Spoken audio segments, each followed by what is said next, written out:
Yes, now see this question very carefully my dear. Question क्या कह रहा है कि arrange the following solutions in order of their increasing boiling points. तो हम बेसिकली एक फॉर्मूला जानते हैं लिक्विड सॉल्यूशन से, क्वेश्चन है ये। तो delta T B equals to क्या होगा, I multiply by K B multiply by M. इस एम इज व्हाट, मोलेलिटी। और यहाँ पे कंसंट्रेशंस गिवन है, ठीक है, डाइल्यूट सॉल्यूशन है तो हम बेसिकली इसको कंसंट्रेशन ही मान लेते हैं और क्या।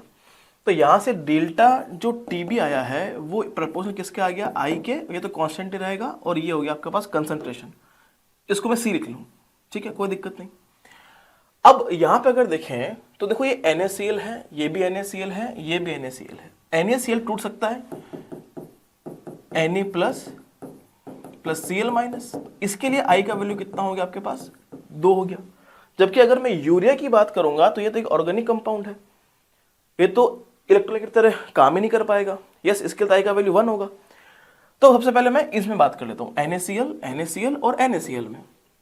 तो यहां तीनों में NaCl की बात करेंगे, तीनों के लिए I का वैल्यू तो सेम होगा। देन तीनों के लिए कौन सा फैक्टर अप्लाई होगा, देन तीनों के लिए आपका कंसंट्रेशन फैक्टर अप्लाई होगा। जिसके लिए कंसंट्रेशन ज्यादा होगा उतना ही हम कह सकते हैं इसमें बॉइलिंग पॉइंट भी क्या होगा, ज्यादा होगा। तो अगर मैं 1, 3 और 4 की बात करूं, सबसे ज्यादा वैल्यू कहां है, 4th में है। उसके बाद कहां है बोलो, उसके बाद है उसके बाद ऑप्शन नंबर 3 में -3। उसके बाद कहां, 1 में। सबसे लास्ट में कौन सा होगा, 2। ऐसा क्यों, बिकॉज अगर हम यूरिया और NaCl की बात करें, इसमें तो I का वैल्यू 1 ही है, इसमें I का वैल्यू 2 है। तो ऑब्वियसली डेल्टा टीबी का वैल्यू क्या होगा, NaCl में क्या होगा, ज्यादा होगा, because delta TB is proportional to what, I multiply by C। It is clear. तो हम कह सकते हैं this is the correct order for this particular question.